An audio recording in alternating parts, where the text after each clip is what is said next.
আওয়ামী লীগ জনগণের ভোটে নির্বাচিত, আর এরা হলো অবৈধভাবে ক্ষমতা দখলকারী। 12ই ফেব্রুয়ারি নির্বাচন, এই নির্বাচন কি? এই নির্বাচন তো ছিল একটা খেলা। আদেও কি বাংলাদেশে আর আওয়ামী লীগ ফিরতে পারবে? আদেও কি বাংলাদেশে শেখ হাসিনা, তিনি বারবার চ্যালেঞ্জ দিয়ে বলছেন যে আমি ফিরবো, তিনি কি আদৌ ফিরতে পারবে? তারেক রহমানের তথ্য ও সম্প্রচার বিষয়ক উপদেষ্টা ডাক্তার জায়েদুর রহমান স্পষ্ট জানিয়ে দিয়েছেন, আওয়ামী লীগের নেতা কর্মীদের নির্বাচনে অংশ নিতে কোনো বাধা নেই। আওয়ামী লীগের রাজনৈতিক কার্যক্রমে নিষেধাজ্ঞা উঠে যাবে এবং একটা মধ্যবর্তী নির্বাচন দিয়ে একটা অন্তর্ভুক্তিমূলক নির্বাচনের পরিবেশ সৃষ্টি করে তাকে বাংলাদেশের নতুন রাজনৈতিক আবহ সৃষ্টি করতে হবে।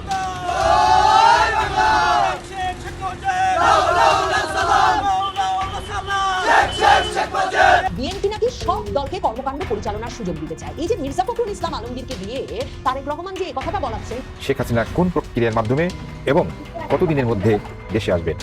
নির্ভরশীল একাধিক সূত্র বলছে 6 মাস নয়, আগামী 100 দিনের মধ্যে দেশে ফিরবেন শেখ হাসিনা। বাংলাদেশের মাটিতে মাথা উঁচু করে ফিরতে চলেছেন শেখ হাসিনা।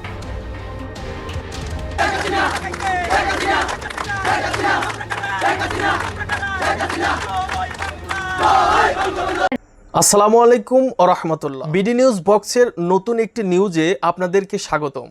প্রিয় দর্শক, বাংলাদেশে বর্তমানে ঘটে যাওয়া বেশ কিছু চলমান ঘটনাবলীর মধ্য থেকে কয়েকটি গুরুত্বপূর্ণ খবর নিয়ে আমি আপনাদের সামনে হাজির হয়েছি, যার কিছুটা অংশ বিশেষ আপনারা সংবাদ শিরোনাম হিসেবে ভিডিওর শুরুতেই দেখেছেন। দর্শক, ভিডিওর শুরুটা দেখেই কিন্তু আপনারা বুঝতে পেরেছেন আজকের এই ভিডিওটি কতটা গুরুত্বপূর্ণ হতে চলছে। তাই দূর দূরান্ত, দেশ ও দেশের বাইরে যে যেখান থেকে এই ভিডিওটি দেখার জন্য অন করেছেন তাদেরকে একটিমাত্র অনুরোধ করব, ভিডিওটি না টেনে শুরু থেকে শেষ পর্যন্ত মনোযোগ সহকারে এই ভিডিওটি দেখতে থাকুন। তো দর্শক, আর বেশি দেরি না করে চলুন দেখে আসি আজকের সেই কাঙ্ক্ষিত ভিডিওগুলো। তবে তার আগে আপনাদের একটিমাত্র অনুরোধ করব, যারা এখনো পর্যন্ত আমাদের এই চ্যানেলটি সাবস্ক্রাইব করেননি, অবশ্যই চ্যানেলটি সাবস্ক্রাইব করে পাশে থাকা বেল আইকনটি বাজিয়ে দিন। আর যারা অলরেডি ইতিমধ্যে সাবস্ক্রাইব করে রেখেছেন তাদেরকে অসংখ্য ধন্যবাদ এবং আমাদের পক্ষ থেকে অভিনন্দন জানাচ্ছি। তো চলুন দর্শক, ভিডিওতে একটা লাইক দিয়ে ধারাবাহিকভাবে সবগুলো ভিডিওর আলোচনা পর্যায়ক্রমে আমরা এবারে দেখে আসি। আওয়ামী লীগ সভানেত্রী সাবেক প্রধানমন্ত্রী শেখ হাসিনা আগস্টের মধ্যে দেশে ফিরবেন এবং ফাঁসির রায় মাথায় নিয়েই দেশে ফিরবেন। দলীয় ফোরামে একথা জানিয়ে দেওয়ার পর এবং সংবাদ মাধ্যমে সেটা জানান দেওয়ার পর বিএনপির ভেতরে এই আলোচনাটা ক্রমাগত বাড়ছে যে শেখ হাসিনাকে এই অবস্থায় সত্যিই তারা আটকে রাখতে পারবেন কিনা ভারতে। কারণ ভারত সরকারের সঙ্গে আলোচনা ব্যতি রেখে শেখ হাসিনা এমন একটা ঘোষণা দিয়ে দিয়েছেন, বিএনপির অনেক বর্ষিয়ান নেতাই সেটা বিশ্বাস করতে পারছেন না। মানে বিএনপি বুঝতে চাইছে যে শেখ হাসিনা ঠিক কি প্রস্তুতির প্রেক্ষিতে এবং কোন শক্তিকে মাথায় রেখে এমন একটা ঘোষণা দিয়ে বসতে পারলেন যখন তার দল নিষিদ্ধ। ঈদের পর থেকে আওয়ামী লীগ এবং তার অঙ্গ সংগঠনগুলো সারা দেশে প্রতিদিন 10টা মিছিলের লক্ষ্য নিয়ে এগুচ্ছে এবং সরকার দেখছে পুলিশ, আইন শৃঙ্খলা বাহিনী, বিএনপি, ছাত্রদল, যুবদল, এনসিপি, জামাতে ইসলামী, ছাত্র শিবির, মানে রাজনৈতিক উপস্থিতি তাদের থাকবার পরেও এবং এ তরফে হুমকি থাকবার পরেও সেই 10টা মিছিল সারা দেশে কিছুতেই ঠেকাতে পারছে না সরকার। এরপর বিএনপির ভেতরে সবচেয়ে বড় অস্বস্তিটা তৈরি হয়েছে এই নিয়ে যে সত্যি কি তারা যদি শেখ হাসিনা আগস্টে ট্রাভেল পাসের আবেদন করে বসেন তাহলে কোন আইনে তারা ঠেকাবে। যদিও স্বরাষ্ট্রমন্ত্রী সালাউদ্দিন আহমেদ বলেছেন যে সরকার ট্রাভেল পাস দেবে না, সরকার ভারত শেখ হাসিনাকে প্রত্যর্পণ করবে সে অপেক্ষায় আছে। কিন্তু সরকার জানে যে একদিকে যেমন তারা ভারতকে এখনো আনুষ্ঠানিক নিয়ম মেনে প্রত্যর্পণের অনুরোধ জানিয়ে কোনো চিঠি পাঠায়নি আইনি কাগজপত্র সহ, অন্যদিকে জানে ভারত সরকার শেখ হাসিনাকে কিছুতেই মৃত্যুদণ্ডের রায় মাথায় নিয়ে প্রত্যর্পণ করবে না, কারণ সেটা আন্তর্জাতিক আইনের বিরোধী হবে, বিশেষভাবে মামলাগুলো যখন রাজনৈতিক। তাহলে এই যে শেখ হাসিনা ভারতে বসে ভারত সরকারের সর্বোচ্চ আতিথেয়তায় থেকে ঘোষণা দিয়ে ফেলেছেন এবং ভারতের সংবাদ মাধ্যমে বলে বসেছেন যে তার দেশে ফেরাটা বাংলাদেশ সরকার কিংবা ভারত সরকার কারো সিদ্ধান্তের উপর নির্ভর করে না, তিনি সিদ্ধান্ত নিয়ে ফেলেছেন তিনি দেশে ফিরবেন আর দলীয় নেতাকর্মীকে জানিয়ে দিয়েছেন যে তিনি 6 মাসের মধ্যে ফিরবেন।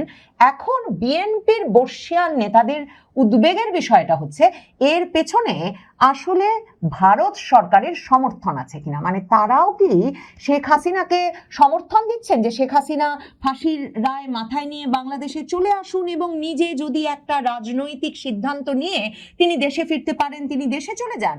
কিন্তু শেখ হাসিনা যে দেশে ফিরবেন সেটা নিশ্চিতভাবে তিনি ভারত সরকারকে জানিয়েছেন। সেটা আওয়ামী লীগের শীর্ষ বিভিন্ন নেতৃবৃন্দ যাদের সঙ্গে তার নিয়মিত আলাপ হয় তাদের বরাতেও জানা যায়। কিন্তু ভারত সরকারের এখানে ভূমিকাটা কি সেটা যেহেতু বিএনপি বুঝতে পারছে না, বিএনপির অস্বস্তি ক্রমাগত বাড়ছে। কারণ শেখ হাসিনার এই যে ঘোষণাটা সেটা এমন একটা সময় এলো যখন সবে মার্কিন পররাষ্ট্রমন্ত্রী, যাকে ডোনাল্ড ট্রাম্প প্রশাসনের ট্রাম্পের পরে সবচেয়ে প্রভাবশালী ক্ষমতাশালী বলা হয়, সেই মার্কো রুবিও ভারত সফর করে গেলেন ভারতের সঙ্গে সম্পর্কটা চাঙ্গা করতে। ভারত যাতে ভেবে না বসে যে মার্কিন যুক্তরাষ্ট্র পাকিস্তানের সঙ্গে অতিরিক্ত মাখামাখি করছে।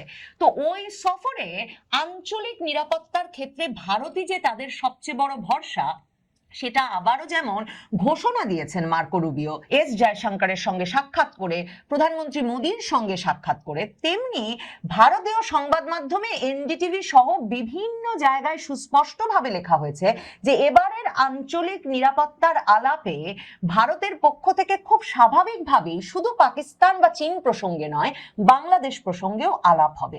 এমনকি মার্কো রুবিও যে বিজেপির সদ্য জয়লাভ করা পশ্চিমবঙ্গ থেকে, মানে বাংলাদেশের সীমান্ত লাগোয়া পশ্চিমবঙ্গ থেকে তার সফরটা শুরু করেছিলেন, সেটাকেও অত্যন্ত তাৎপর্যপূর্ণ হিসেবে বর্ণনা করেছিল ভারতের সংবাদ মাধ্যম। কাজেই বাংলাদেশ সরকার এবং বিএনপি দলের ভেতর, মানে বিএনপির অভিজ্ঞ বর্ষিয়ান নেতাদের ভেতর এই নিয়ে শঙ্কা বাড়ছে যে তারেক রহমান ঠিক যেভাবে ভারতের সঙ্গে সম্পর্কটা ডিল করছেন সেভাবে, বা ভারতের সঙ্গে যেসব কথা দিয়ে তিনি দেশে এসেছিলেন সেগুলো না রেখে যে তিনি সরকারের 6 মাস পার করে ফেলবেন ভাবছেন, তার লন্ডন থেকে আগত উপদেষ্টাদের পরামর্শে, মানে একদল তরুণ উপদেষ্টা লন্ডন থেকে তারেক রহমান নিয়ে এসেছেন, যারা ঠিক 2001 সালের সরকারের মতোই এ দফাতেও সরকারের ভেতর একটা প্যারালাল সরকার তৈরি করেছে। মানে তারাই সরকারের মুখপাত্র হিসেবে কাজ করছেন, তারাই পররাষ্ট্র মন্ত্রণালয়টাও কিন্তু চালাচ্ছেন। শুধু তো খলিলুর রহমান নন, খলিলুর রহমান তো একটা বিদেশ থেকে উড়ে এসে জুড়ে বসা লোক বটেই, এবং নিশ্চিতভাবেই অ্যাসাইনমেন্ট নিয়ে ইউনূস সরকারের পর তারেক রহমান সরকারে ঢুকেছেন। তারেক রহমান তার সঙ্গে জুড়ে দিয়েছেন লন্ডন থেকে উড়িয়ে আনা হুমায়ুন কবিরকে, যিনিও ওই যে তারেক রহমানের বিশ্বস্ত ঘনিষ্ঠ লন্ডন বান্ধবদের একজন। কাজেই এ অবস্থায় তারেক রহমান যেমন ভাবছেন যে তিনি ভারতকে বুঝিয়ে সুঝিয়ে ভারত আমেরিকাকে এক জায়গায় এনে দেশে এসেছেন বটে, কিন্তু দেশে এসে তিনি আর কিছুতেই কোনো কথাই রাখবেন না, সেটা শেষ পর্যন্ত তারেক রহমান সরকারকে শক্ত অবস্থায় থাকতে দেবে কিনা সেটা নিয়ে যেমন বিএনপির বর্ষিয়ান নেতারা চিন্তিত। যার একটা মানে মোক্ষম উদাহরণ হচ্ছে মির্জা ফখরুল ইসলাম আলমগীরের হঠাৎ বলে বসা যে বিএনপি চায় যে তারা সকল রাজনৈতিক দলকে কথা বলার সুযোগ দেবে এবং তারপর জনগণ বেছে নেবে কাকে ভোট দেবে। কারণ মির্জা ফখরুল ইসলাম আলমগীর বুঝতে পারছেন, এবং তার বয়সী যে নেতৃবৃন্দ, ধরেন আমির খসরু মাহমুদ চৌধুরী, ধরেন আব্দুল আওয়াল মিন্টু, এরা প্রত্যেকে আওয়ামী লীগ আমলে ব্যবসা বাণিজ্য করেছেন, শিল্প প্রতিষ্ঠান চালিয়েছেন, তাদের ব্যবসা বাণিজ্য আরো বিকাশ লাভ করেছে। আওয়ামী লীগ তাদের ব্যবসা বাণিজ্য সাধারণ জীবনযাপনে কোনো বাধা সৃষ্টি করে নাই। মানে মির্জা ফখরুল ইসলাম আলমগীর বহুবার জেলে গেছেন বটে, কিন্তু জেলে গেছেন আবার জামিনে মুক্ত হয়েছেন এবং বাংলাদেশ জুড়ে রাজনৈতিক কর্মকাণ্ড পরিচালনা করে গেছেন। কাজেই মির্জা ফখরুল ইসলাম আলমগীর এই যে বলছেন যে সকলকে নিয়ে একটা নির্বাচন অনুষ্ঠান করতে চান, কারণ তিনি বিপদে পড়েছেন, তাকে স্থানীয় নির্বাচন অনুষ্ঠানের দায়িত্ব দেওয়া হয়েছে এবং এখন তিনি এটা খুব ভালো বোঝেন। এই যে আওয়ামী লীগকে বাইরে রেখে নির্বাচনটা করলে একদিকে যেমন সারা বাংলাদেশে জামায়াতে ইসলামী শেষ পর্যন্ত ক্ষমতায় আসবে স্থানীয় নির্বাচনে, মানে গতকালকে বাংলাদেশের পত্রিকা কালবেলা খবর করেছে যে বিএনপির তৃণমূল হাইকমান্ডের কথা একেবারেই শুনছে না। তো এরকম ছত্রভঙ্গ তৃণমূল নিয়ে যে মানে নির্বাচন, স্থানীয় নির্বাচন যেটা যাবে না, এটা যেমন মির্জা ফখরুলরা বোঝেন, আমির খসরু মাহমুদ চৌধুরী, মঈন খান, খন্দকার মোশাররফ, মানে যে কজন এখনো বিএনপির স্থায়ী কমিটিতে আছেন বর্ষিয়ান নেতা, তারা যেমন বোঝেন, তেমনি তারা বোঝেন এই যে আওয়ামী লীগকে বাদ রেখে নির্বাচন এবং আওয়ামী লীগের উপর রাজনৈতিক নিষেধাজ্ঞাটা যদি চালিয়ে যান তারা, তাহলে তারাও তোফায়েল আহমেদের মতোই তাদেরও দশা হবে, তারাও সংসদ ভবনে জানাজা পাবেন না। তাদের আসলে অনেকের, বিএনপির এক নেতা তো একবার বলেই বসেছিলেন, তাদের অনেকের ভিতরে আশঙ্কা যে তখন কবরের মাটি তারা আর বাংলাদেশে পাবেন কিনা, কারণ তারা তাদের রাজনৈতিক অভিজ্ঞতা থেকে বোঝেন রাজনীতিতে শেষ কথা বলে কিছু নাই। 17 বছর পরে দেশে ফিরে তারেক রহমান যদি প্রধানমন্ত্রী হতে পারেন, তাহলে ভারত, চীন, রাশিয়ার একেবারে শীর্ষ পদস্থ ব্যক্তির সঙ্গে ব্যক্তিগত সম্পর্ক থাকা রাজনৈতিকভাবে সক্রিয় শেখ হাসিনা, এবং যাকে কিনা ভারত রাজনৈতিক আশ্রয়ে রেখে শুধুমাত্র যে নিরাপদ রেখেছে তাই নয়। এবারের স্থানীয় সরকার নির্বাচন ক্ষমতাসীন দল এবং সরকারের জন্য বেশ চ্যালেঞ্জের, এবং এই চ্যালেঞ্জটা শুধু শাসক দল বিএনপির জন্য না, এমনকি বিরোধী জামাত এনসিপির জন্য। কারণ নির্বাচনটা হচ্ছে নির্দলীয় নির্বাচনে যে কেউ অংশ নিতে পারে। সেখানে খেয়াল করেন, যেখানে আওয়ামী লীগ পুনর্বাসনের জন্য চেষ্টা করছে এবং বিভিন্ন জায়গায় তারা এখন মিছিল বের করছে, তাদের শক্তিমত্তা দেখাচ্ছে, নির্বাচনটা হবে আর একটা শক্তিমত্তা দেখানোর, তাদের একটা সাংবিধানিক অধিকার চলে আসবে। অর্থাৎ যেহেতু নির্দলীয়, ফলে নির্দলীয় ব্যক্তি হিসেবে তারা নির্বাচনে অংশ নেবে। তখন কি হবে, আপনি জানতেছেন যে সে আওয়ামী লীগের, কিন্তু যেহেতু আওয়ামী লীগ নামে হচ্ছে না, সুতরাং আপনি বাধা দিতে পারেন না। ডক্টর জাহিদুর রহমান কিন্তু ঠিক সেই কথাটি বলেছেন আজকে সাংবাদিকদের প্রশ্নের জবাবে। তিনি বলছেন যেখানে বাধা দেওয়ার কিছু নেই, কাউকেই বাধা দেওয়া যাবে না, কারণ নির্বাচনটা হবে নির্দলীয়। এখন নির্দলীয় নির্বাচনে দলীয় সরকার, বিরোধী দল সবাই কিন্তু বিপদে পড়তে যাচ্ছে। কারণ যেটা হয় বাংলাদেশের রাজনীতিতে, আপনি যে দলকে নিষিদ্ধ করছেন, তাদেরকে মাঠে রাজনীতি করতে দিচ্ছেন না, যখন এটাকে আইন, শক্তি এবং প্রশাসনিক ব্যবস্থার মধ্য দিয়ে যখন জিনিসটা করা হচ্ছে, তখন কিন্তু তার একটা জনপ্রিয়তা বাড়তে থাকে। মানুষের যেটা হয়, খুব দ্রুত সে দুঃখ ভুলে যায়। 15 বছরের দুঃশাসনের স্মৃতি নিয়ে মানুষ চলতে চায় না।